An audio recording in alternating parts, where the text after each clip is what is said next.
Hey, everybody, it's Tim. We are on episode 17 of Live and Found. And so we're going through our process right now of reviewing the signals. Last week we talked about your digital footprint. This week we're going to talk a little bit about your domain expertise. Let's what does that mean? What does domain expertise mean? Well, it is bottom line is it's the how you convey your expertise, what you do best to AI and to your customers. So back when we first introduced the signal in June, it kind of, in my opinion, it kind of stood by itself. It was one of those, the other signals kind of fed into each other, but Signal 2 kind of was its own entity because what it did is it was all about, you know, getting your blogs out there, getting your FAQs out there, just hammering those onto your website and making sure you do your posts and things like that. But when we added the layers of bias and we added the layer of behavior, we really found out that Signal 2 is now so interconnected with the other signals. It's almost at the center of them all because because the bias, you're fighting it. And we'll talk a little more about that in a bit. And with the behavior, it's all about you connecting everything together to show that you're the expert. So let's talk a little bit about the core idea. What does AI look for? Well, when we first did Signal 2, AI was looking for the voice. It was essentially looking for, are you speaking the loudest? Are you making sure you're being, are you being heard? Kind of stuff like that. Are you being heard on your FAQs? Are you being heard on your blog? Are you being heard on your social posts? But now what it is about being the clearest proof. So it's gone from being the clearest voice to being the clearest proof. So what are we talking about with clearest proof? Well, like your schema. We talk a lot about schema, and I know we do, but are we tying your schema to a real author? Are we tying it to you?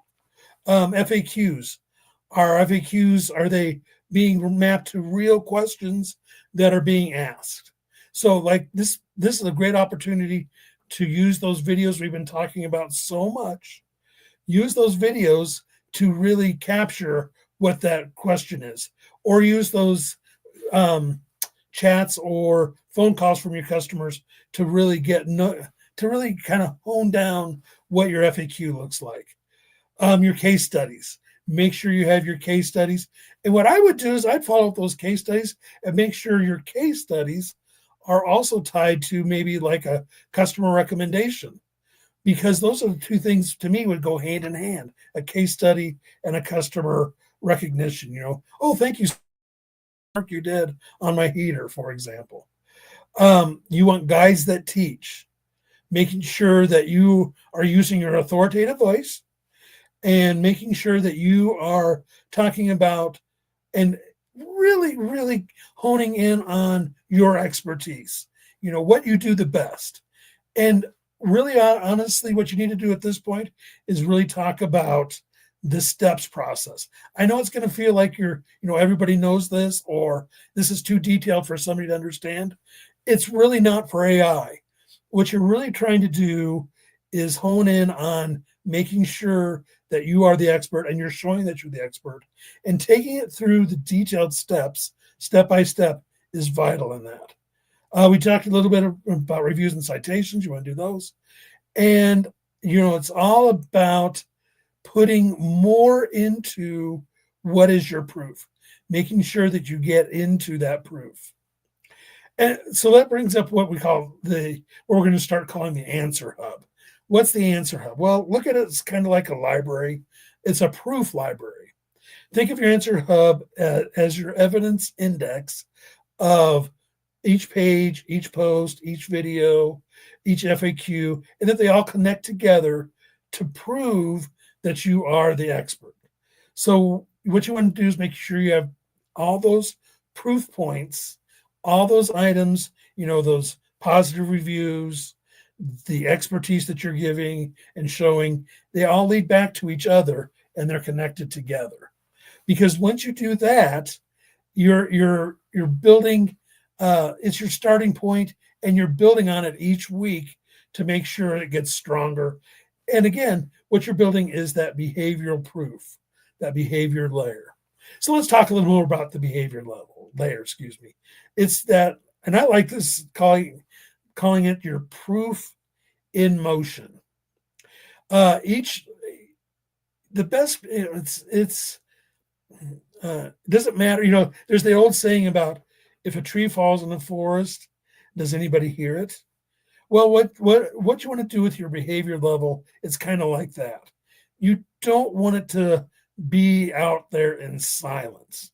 You want to have everything tied to engagement with people, engagement with AI. That's the whole point of the behavior layer. It's to make sure that, and we talked a lot about it in last week's episode, and we're going to talk a lot more about it with each subsequent signal. The behavior layer really did change your domain expertise from being that standalone we talked about earlier to now it is so connected to every other signal. And it's because of the behavior level. Every click, every save, every comment, everything that you do is so vital to AI, because AI is learning from us. It is seeing what people are responding to, and it says, okay, if they're responding to this person, she must be the expert in this. So I need to pay more and closer attention to them. So that's why it's important to keep that behavior level going and make sure you get those interactive items, your videos, your FAQs, your client reviews, and everything that's built around people, so AI makes you the authority. And of course, this is so vital. And we talked about it last week. And again, we're going to talk more about it in the subsequent weeks about the bias in the data.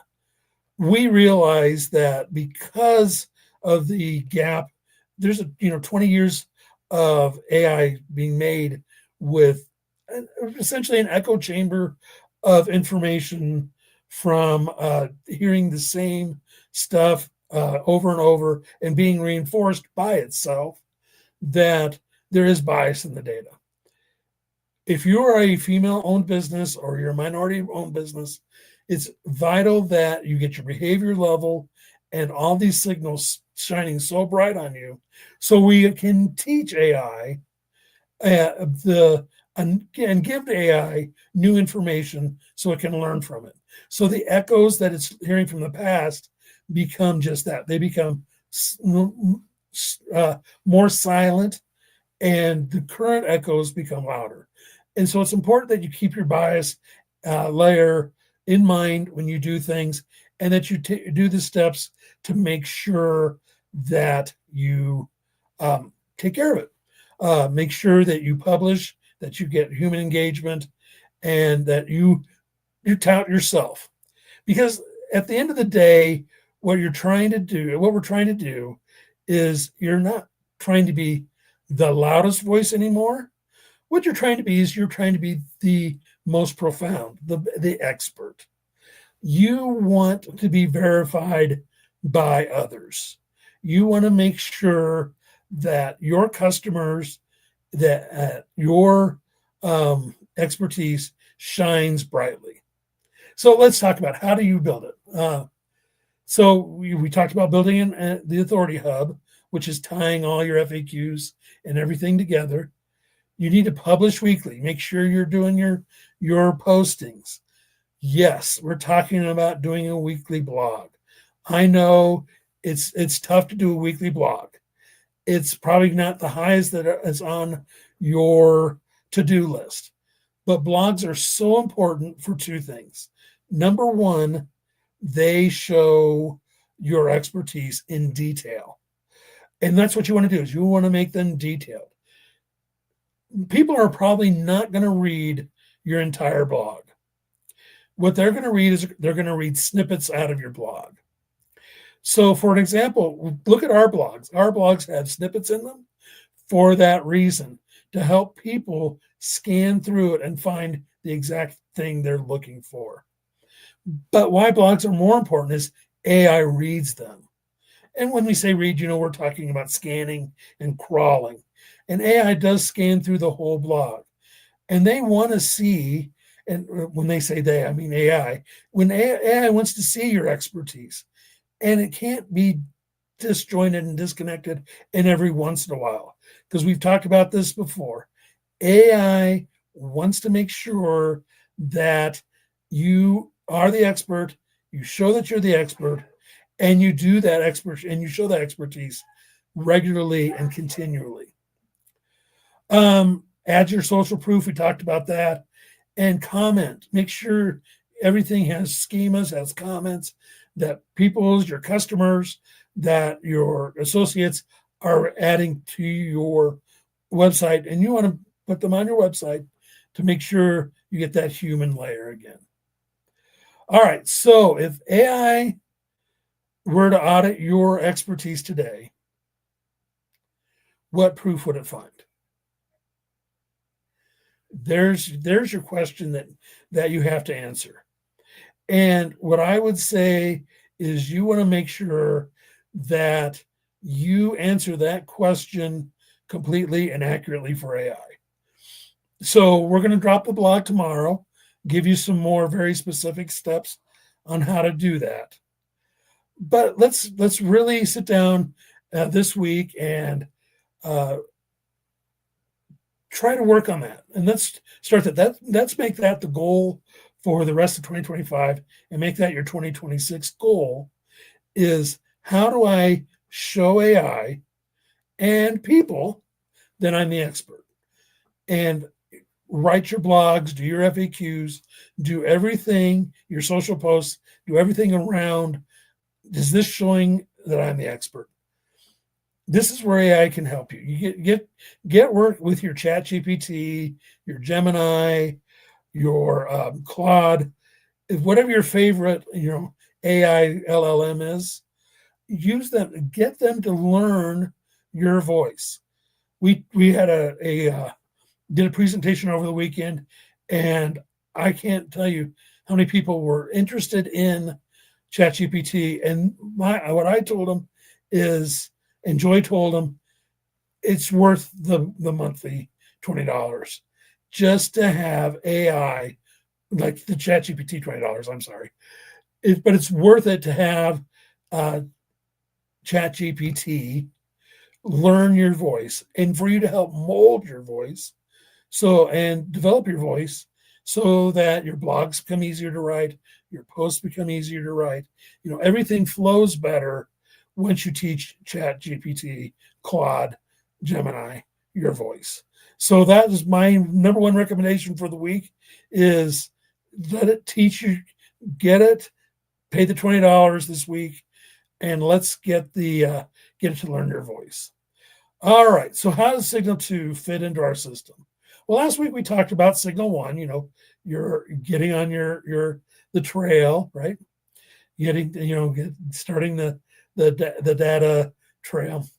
And next week we're going to talk about how AI in Signal 3 and how AI finds you. And of course we're going to bring in our bias, and we're going to bring in our behavior layers that we've figured out what's happening. But of course, there's other things, like Signal 5, how does it get structured? How does it get amplified with Signal 6 and 7?